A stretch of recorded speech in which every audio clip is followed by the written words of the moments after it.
Aux premières heures du 21 février 2025, une alarme se déclenche dans le système de sécurité de Bybit. Les observateurs de la blockchain regardent avec incrédulité alors que 401 000 Ethereum, d'une valeur d'environ 1,4 milliard de dollars, sont transférés depuis le portefeuille froid de Bybit vers une adresse inconnue. Ce n'est pas un transfert de routine ou un bug, c'est le plus grand vol de crypto-monnaie de l'histoire se déroulant en direct avant même que quiconque puisse réagir. Un enquêteur blockchain largement suivi, connu sous le nom de ZachXBT, envoie une alerte urgente après avoir repéré les sorties suspectes. La panique et la confusion se répandent sur Twitter et Telegram. Lorsque le soleil se lève, l'ampleur de la violation est indéniable. Le coffre Ethereum de Bybit, un portefeuille froid censé être à l'abri des menaces en ligne, a été vidé. Les transactions sont visibles par tous sur Etherscan, mais elles soulèvent plus de questions qu'elles n'apportent de réponses. Comment un portefeuille hors ligne a-t-il pu être pillé si facilement ? Qui ou quoi est derrière cette attaque audacieuse ? Début 2025, Bybit était parmi les 3 premières plateformes d'échange de crypto-monnaies par volume de transactions, servant une vaste base d'utilisateurs de traders dans le monde entier. La plateforme basée à Dubaï gérait des milliards de dollars d'actifs clients et se targuait de sa sécurité. L'échange vantait son utilisation de coffres-forts multisignatures. Les portefeuilles, essentiellement des coffres-forts numériques hors ligne nécessitant plusieurs approbations pour toute transaction. Cela signifie qu'aucune personne seule ne pourrait déplacer des fonds. Il faudrait un accord coordonné de plusieurs parties de confiance. Et comme les clés privées du portefeuille étaient conservées hors ligne, un cyberattaquant typique ne devrait même pas être capable de les toucher. C'est pourquoi le piratage était si inattendu. Bybit avait un dossier propre depuis longtemps, sans aucune violation majeure, mis à part une fausse alerte à la mi-2024 qui a été rapidement démentie par le PDG Benjou. D'autres plateformes avaient été piratées auparavant, certes, mais généralement à cause de portefeuilles à chaud exposés ou de bugs dans des contrats intelligents, jamais à travers un portefeuille à froid hors ligne. L'idée qu'un portefeuille froid puisse être compromis semblait presque absurde. Cette violation n'était pas simplement un autre piratage d'échanges de crypto-monnaies. C'était une atteinte directe à la promesse fondamentale de sécurité que Bybit et ses pairs offraient à leurs utilisateurs. Ce vendredi matin-là, l'équipe de Bybit a effectué une opération de routine, en déplaçant un lot d'Ether de leur portefeuille froid vers un portefeuille chaud pour les besoins quotidiens de liquidité. Tout semblait normal. La demande de transfert est arrivée avec l'adresse de destination correcte et l'interface utilisée pour l'approuver affichait une URL de confiance familière. Mais sous la surface, la transaction était un cheval de Troie. Comme Bybit l'a expliqué plus tard, la transaction a été masquée. L'interface de signature affichait les détails attendus tout en cachant la véritable intention de la transaction. Les hackers ont injecté un code malveillant qui a modifié la logique du contrat intelligent du portefeuille de Bybit en plein échange. Transfert. Ainsi, tandis que l'équipe pensait simplement approuver un transfert vers leur propre portefeuille chaud, ils ont en fait remis le contrôle du portefeuille froid à l'attaquant. Dès que les approbations ont été données, le code du pirate est entré en action. Il a reprogrammé les règles du portefeuille et a siphonné l'intégralité de la réserve d'Ethereum vers une adresse sous le contrôle du pirate. Des dizaines de milliers d'Ethereum, l'intégralité du coffre principal de Bybit, ont été emportés d'un seul coup. Le butin comprenait divers jetons basés sur Ethereum que le pirate a rapidement échangés contre des Ethereum classiques sur des plateformes d'échange décentralisées. En fait, environ 200 millions de dollars en jetons Ether jalonnés, Ethereum, ont été vendus presque immédiatement sur le marché ouvert, alors que l'attaquant commençait à convertir des actifs pour couvrir ses traces. La blockchain s'est animée d'une activité frénétique. En quelques minutes, l'attaquant a réparti le butin sur des dizaines d'adresses, plus de 20 000 Ethereum dispersés dans environ 48 portefeuilles. Au moment où la nouvelle de la brèche a été diffusée sur les réseaux sociaux, la direction de Bybit s'est précipitée pour répondre. Le PDG Benjou a organisé une diffusion en direct d'urgence le même jour pour expliquer la situation aux utilisateurs. Il a confirmé qu'environ 401 000 Ethereum ont été volés et a assuré à tout le monde que les autres portefeuilles chauds, portefeuilles tièdes et autres coffres-forts froids restent sécurisés. De manière importante, Bybit a choisi de ne pas geler les retraits des clients, espérant maintenir la confiance et le calme. Les équipes de criminalistique ont commencé à enquêter sur le comment. Les soupçons se sont portés sur les outils utilisés pour le portefeuille froid, à savoir le système de signature multiple sécurisé.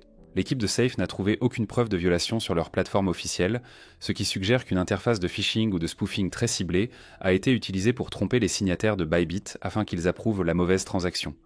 En d'autres termes, les hackers ont probablement détourné le seul moment où le portefeuille froid est en ligne pour un transfert en trompant les personnes et les logiciels impliqués à ce moment-là.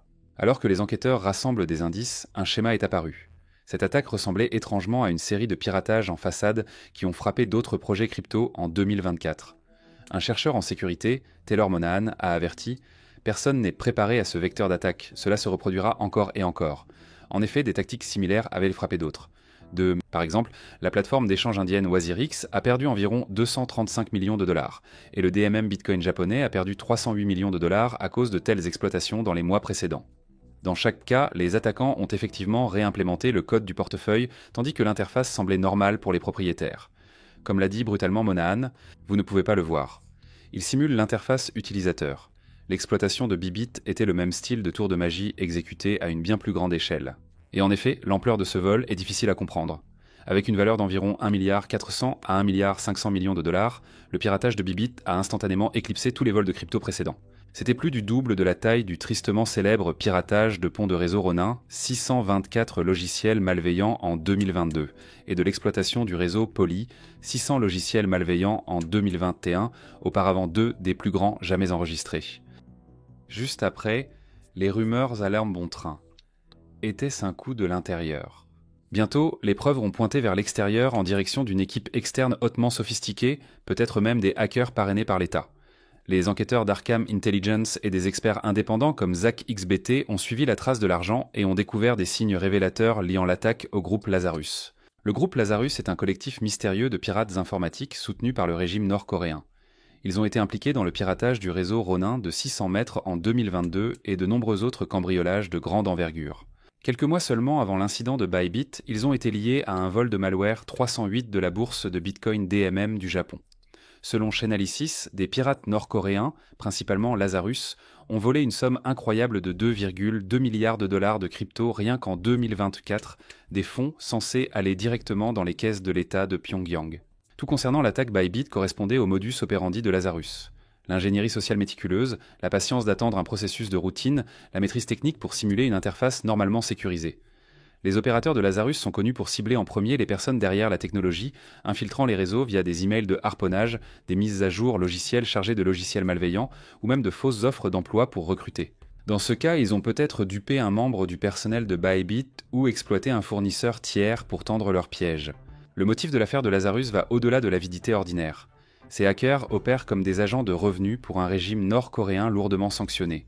Chaque crypto-monnaie qu'ils volent peut être blanchie et canalisée vers les programmes secrets d'armes et de missiles de la Corée du Nord.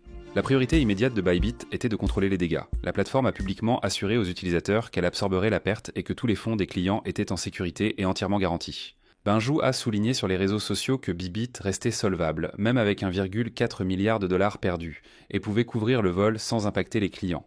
Pour prouver ce point, Bybit a étonnamment maintenu les retraits ouverts pendant toute la crise. Lors de nombreux hacks d'échanges passés, les plateformes bloquent toutes les transactions pour éviter une banqueroute. Bybit a choisi le contraire, la transparence et la continuité. Bien sûr, les utilisateurs se sont empressés de retirer des fonds en masse, ébranlés par ce qui s'était passé. En quelques heures, Bybit traitait les demandes de retrait à un rythme sans précédent, traitant finalement environ 350 000 transactions au cours des 10 premières heures, dont presque toutes ont été menées à bien avec succès. Cela n'a été possible que parce que Bybit a mobilisé ses réserves et a sécurisé environ 4 milliards de dollars en soutien de liquidité d'urgence en quelques heures. Même le PDG de Binance, Changpeng CZ Zhao, a proposé son aide suggérant un arrêt temporaire des retraits, un conseil que Bybit n'a finalement pas entendu. La capacité de Bybit à répondre aux retraits des clients lors de la panique a probablement évité une crise de confiance plus profonde. Les forces de l'ordre ont été alertées et les équipes de spécialistes en analyse de la blockchain ont commencé à suivre le butin et à signaler les adresses des hackers. En quelques jours, seule une petite fraction de l'Ether avait été blanchie, environ 5000 Ethereum via des mixeurs obscurs, grâce à la réponse rapide de la communauté crypto. Les efforts pour geler et récupérer le reste sont en cours. Mais blanchir 1,4 milliard est un défi colossal, même pour des voleurs soutenus par l'État. Le piratage a envoyé des ondes de choc sur le marché. Le prix de l'Ethereum a chuté de près de 3% après l'annonce et les échanges partout sont passés en mode d'urgence pour revérifier la sécurité. À la suite de cette saga, une chose est claire. L'industrie des crypto-monnaies est entrée dans une nouvelle ère de jeu du chat et de la souris à enjeu élevé. Le piratage de Bybit a révélé une vérité troublante. Même les systèmes les plus sécurisés peuvent avoir des failles. Portefeuille froid, validation multisig, clé hors ligne. Ces mesures améliorent grandement la sécurité, mais comme nous l'avons vu, elles ne sont pas infaillibles. Les hackers innovent aussi vite que les défenseurs. Pour chaque nouveau mécanisme de sécurité, les attaquants cherchent une faille, sinon dans le code, alors dans les personnes ou les interfaces autour. Le vol d'1,4 milliard de dollars chez Bybit est plus qu'un simple chiffre étonnant. C'est une étude de cas qui sera analysée pendant des années. Les experts en sécurité tireront des leçons de l'astuce utilisée ici et développeront des contre-mesures. On peut s'attendre à ce que les bourses mettent en œuvre des étapes de vérification plus strictes pour les transactions critiques, nécessitant peut-être une confirmation hors bande des détails afin qu'une interface usurpée ne puisse pas tromper un signataire. Les fournisseurs de portefeuille pourraient introduire des fonctionnalités pour afficher les actions de contrats réels en cours d'approbation, rendant plus difficile la dissimulation de codes malveillants. Il est même question de coupe-circuit pour les gros transferts, comme des examens manuels ou de courts délais sur les retraits importants, pour détecter une activité inhabituelle avant qu'il ne soit trop tard. Cet événement est également susceptible d'accélérer la coopération dans l'industrie de la cryptographie sur les questions de sécurité. Nous avons vu à quelle vitesse d'autres plateformes et entreprises se sont mobilisées pour aider Bybit à surmonter la tempête. Ce même esprit pourrait s'étendre au partage des renseignements sur les menaces et des avertissements précoces. C'est vraiment une course aux armements dans le cyberespace, avec des milliards de dollars et la confiance de millions d'utilisateurs en jeu. Pour les utilisateurs quotidiens de crypto-monnaies, cette saga est un rappel clair de rester vigilant quant à l'endroit et à la manière dont ils stockent leurs actifs. Elle souligne également l'importance de la transparence. La communication ouverte de Bybit pourrait établir une nouvelle norme sur la façon dont les plateformes gèrent les crises, en tenant les utilisateurs informés plutôt que dans le noir. Cela va-t-il être le signal d'alarme qui mènera à des défenses plus fortes, une meilleure éducation des utilisateurs et une réglementation plus intelligente? Ou bien les hackers continueront-ils à avoir une longueur d'avance, montant des braquages encore plus importants? Les mois et années à venir révéleront les réponses. Ce qui est certain, c'est que la bataille entre les hackers et les experts en cybersécurité est sans fin.